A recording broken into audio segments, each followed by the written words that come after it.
नमस्कार, आप देख रहे हैं न्यूज 24 यूपी उत्तराखंड और मैं हूं आपके साथ अशोक तिवारी। आज फिर बात होगी समाजवादी पार्टी से निकाली गई विधायक पूजा पाल की और समाजवादी पार्टी की। दरअसल पूजा पाल ने समाजवादी पार्टी से निकाले जाने के बाद सपा अध्यक्ष अखिलेश यादव और समाजवादी पार्टी को अब तक 2 पत्र लिखे हैं, लेकिन उस पत्र में जिस तरह की भाषा का इस्तेमाल किया गया है उससे समाजवादी पार्टी बेहद परेशान है।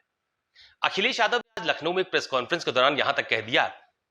कि जो विधायक समाजवादी पार्टी से निकाले जाने के बाद मुख्यमंत्री योगी आदित्यनाथ से सीधी मुलाकात करती हो, आखिर उसे किसी से जान का खतरा कैसे हो सकता है। लेकिन अखिलेश यादव ने मीडिया से यह भी कहा कि जरा इसको भी पता लगाया जाना चाहिए कि आखिरकार पूजा पाल की तरफ से यह पत्र लिखवा कौन रहा है। हालांकि उन्होंने 2 नामों का जिक्र अपने संबोधन में किया है, एक उत्तर प्रदेश के किसी एक डिप्टी सीएम को और दूसरा इशारा उत्तर प्रदेश की बीजेपी में संगठन के एक बड़े नेता बंसल की तरफ।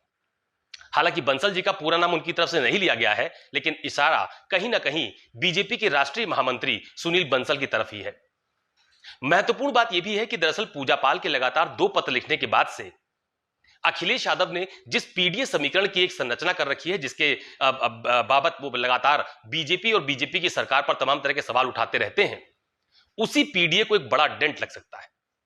पूजा पाल पाल बिरादरी से आती हैं और जब उनको समाजवादी पार्टी से निष्कासित किया गया था तो उसके बाद से लगातार वो अपने पत्र में या अपने बयानों में लगातार इस बात का जिक्र कर रही हैं कि आखिरकार ये कैसा पीडीए है जिसमें एक पिछड़े वर्ग से आने वाली महिला को ही पार्टी से निकाल दिया गया। बीजेपी के तमाम सारे नेता पूजा पाल के समर्थन पर बढ़ चढ़कर बयान भी दे रहे हैं। हालांकि जब समाजवादी पार्टी के मुखिया अखिलेश यादव से इस बाबत सवाल किया जाता है या समाजवादी पार्टी के किसी दूसरे नेता से पूजा पाल को लेकर सवाल किया जाता है तो उनकी तरफ से यही कहा जाता है। सबसे महत्वपूर्ण बयान शिवपाल यादव का, जब शिवपाल यादव से इस बात को लेकर सवाल किया गया तो उनकी तरफ से यह कहा गया कि समाजवादी पार्टी के दम पर ही पूजा पाल विधायक बनी थी और अब वो कभी विधायक नहीं बन पाएंगी। इसके अलावा समाजवादी पार्टी के तमाम सारे नेता इसी बात को दोहराते हुए नजर आते हैं। खुद अखिलेश यादव इस बात को कहते हैं कि पूजा पाल को पार्टी विरोधी गतिविधियों की वजह से पार्टी से बाहर निकाला गया था, लेकिन पूजा पाल की तरफ से लिखे जा रहे ये पत्र कहीं ना कहीं समाजवादी पार्टी के लिए एक बड़ी मुसीबत के तौर पर भी देखे जा रहे हैं। लिखे गए पत्रों में पूजा पाल लगातार इस बात का जिक्र करती हैं कि वो पिछड़े वर्ग से आती हैं। क्या यही अखिलेश यादव और समाजवादी पार्टी का असली पीडीए है? दरअसल पूजा पाल ने बीते दिनों विधानसभा की कार्रवाई के दौरान सदन के भीतर मुख्यमंत्री योगी आदित्यनाथ की जमकर प्रशंसा कर दी थी। पूजा पाल ने उनके पति राजू पाल की हत्या में आरोपी अतीक अहमद पर हुई कार्रवाई का जिक्र करते हुए उन्होंने ये कहा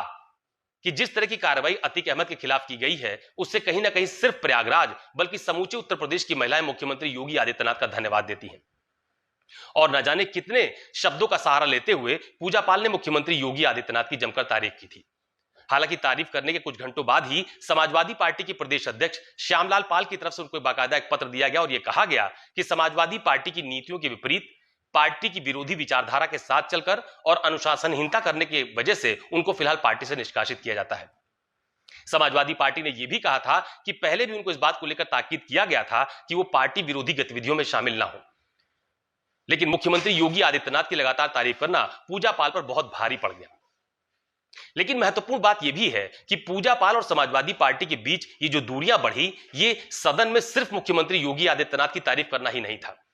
बल्कि आपको ध्यान होगा कि जब उत्तर प्रदेश में राज्यसभा चुनाव चल रहे थे तो उस वक्त समाजवादी पार्टी के 7 विधायकों ने समाजवादी पार्टी के उम्मीदवार का समर्थन न करके बीजेपी के पक्ष में वोट दिया था और उस वक्त से माना जा रहा था कि समाजवादी पार्टी अपने इन विधायकों पर कड़ा एक्शन जरूर लेगी। पूजा पाल के निष्कासन से पहले उत्तर प्रदेश में समाजवादी पार्टी ने अपने 3 विधायकों को पार्टी से निकाला था, जिसमें मनोज पांडे, अभय सिंह और राकेश प्रताप सिंह का नाम शामिल था। लेकिन पूजा पाल के निष्कासन को बीजेपी ने अब एक बड़ा मुद्दा बना दिया है और लगभग हर सार्वजनिक मंच से बीजेपी लगातार पूजा पाल के मुद्दे को प्रमुखता से उठा रही है और अखिलेश यादव के पीडीए के समीकरण को डेंट देने की पूरी कोशिश कर रही है। नमस्कार।